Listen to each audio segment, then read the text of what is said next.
Alors, je sais que vous divergez d'opinion sur la façon de se nourrir. Émeric, vous êtes entre autres un vegan convaincu, c'est connu. Et Mathieu, vous avez déjà dit, la viande comme le fromage sont au cœur d'un art de vivre et d'une civilisation que nous n'abandonnerons pas simplement pour faire plaisir aux antispécistes. Oui.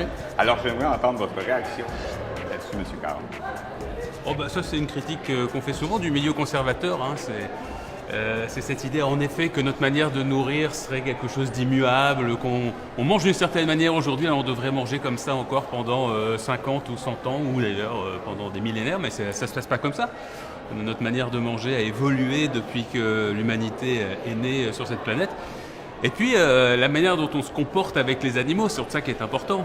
Elle évolue. Il y a ça derrière. Elle évolue bien évidemment en fonction des connaissances qu'on améliore à leur égard. Et il se trouve que la science, depuis quelques décennies, mais plus particulièrement d'ailleurs depuis 20 ou 30 ans, nous dit qu'en effet, la manière dont nous traitons les animaux que nous mangeons n'est absolument pas correcte, compte tenu de ce que l'on sait maintenant de l'intelligence et de la sensibilité de ces animaux. Alors, vous allez me dire, et c'est ce que va me dire Mathieu, on pourrait les traiter mieux, ces animaux, et les manger quand même. Eh ben oui, mais c'est là que je dis non.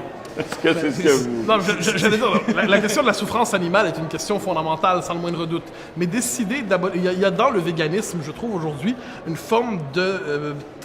on va dire une dimension religieuse. C'est un désir de conversion, purger la civilisation, purger notre monde du mal, qui serait dans ce cas-là l'exploitation animale. Ce rapport religieux, me semble-t-il, aux animaux, me semble inquiétant. Je ne pense pas qu'il y ait une manière immuable de se nourrir. Je n'essentialise pas le menu de telle ou telle époque, mais je constate qu'à tout le moins dans notre civilisation, la viande, le fromage, là, plus largement, le rapport aux animaux est aussi un rapport où nous les mangeons.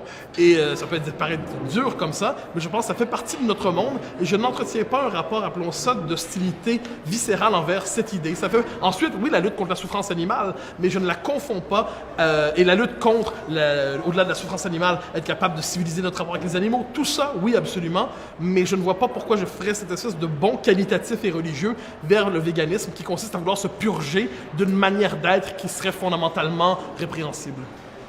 Dire que le véganisme est une religion, c'est assez méconnaître le sujet. Non, c'est le voir autrement. Non, c'est tout le contraire. Non, c'est le méconnaître.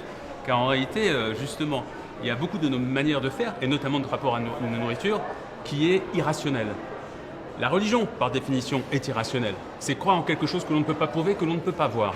Et il se trouve que les antispécistes font exactement le contraire des religieux, c'est qu'ils demandent à convoquer la science, la rationalité, la raison, pour ensuite adopter un comportement quotidien et un comportement à l'égard d'êtres sensibles. Et il se trouve que ce n'est que parce qu'il y a aujourd'hui, comme je le disais tout à l'heure, des choses que nous enseigne la science, que les véganes en concluent que nous avons le devoir moral d'arrêter de manger des animaux. Aucune religion, aucune irrationalité, uniquement des choses que l'on croit. Et je pense qu'au contraire, on est dans la religiosité et dans l'irrationnel lorsque l'on continue à prétendre, par exemple, on ne sait pas d'où vient cette règle, que les êtres... Si, elle vient de la Bible justement, ça c'est la religion, que les animaux seraient faits pour être mangés.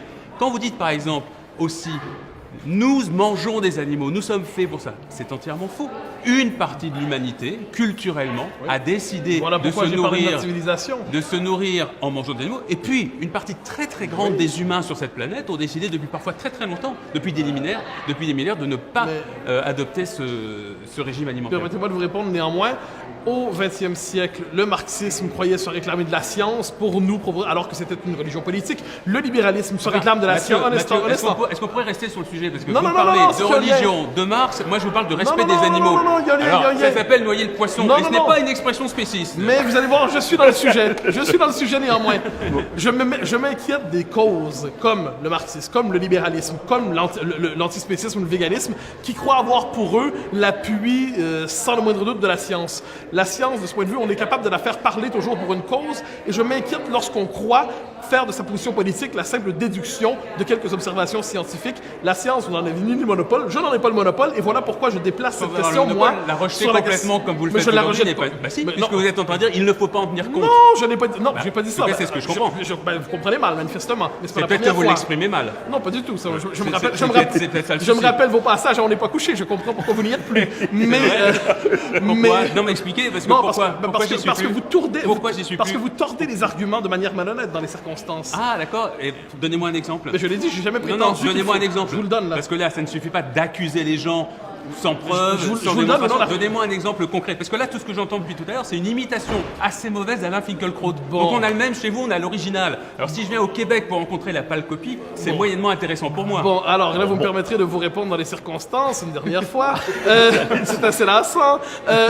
Vous dites je condamne la science, je condamne pas la science, je condamne votre usage idéologique de la science. C'est très clair, et c'est pour cela que je dis que vous manquez de rigueur, encore une fois, sur quoi vous êtes fidèle à vous-même. Vous ne démontrez strictement rien. Est-ce que vous en rendez compte? Vous dites, ah, vous utilisez la science à mauvais escient. Ah bon? Comment? Pourquoi? Dites-le-moi, prouvez-le-moi. Lorsque je dis par exemple qu'il est prouvé désormais que les cochons que l'on mange, les vaches que l'on mange, tous ces animaux-là, les poulets, eh bien, ont une sensibilité, qu'ils ont des intérêts à vivre, qu'ils éprouvent la joie, la tristesse, etc.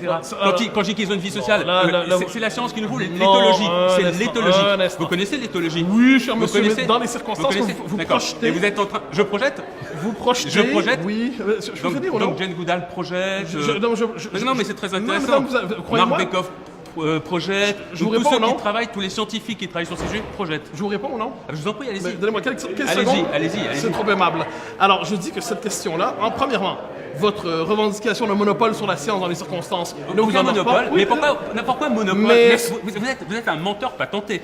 Depuis tout à l'heure, vous n'arrêtez pas de mettre des petits cailloux comme ça qui ne sont que des insinuations, pas du tout. des mensonges et de la diffamation. Pourquoi monopole? C'est pas parce qu'on veut l'utiliser qu'on va en avoir le monopole. Tenez, je veux vous la prêter, ma science. Utilisez-la, vous aussi. Vous parlez comme un fanatique, encore. Enfin, je crois qu'on s'est dit ce qu'on avait à se dire. Un fanatique? Oui, bien sûr, encore. Je parle comme un fanatique, d'accord. On voit vraiment tout votre sens de la nuance et de l'analyse. On est très heureux de vous avoir en France, monsieur. Cher monsieur- Vraiment. C'est bon. Bienvenue au Québec. Mais on-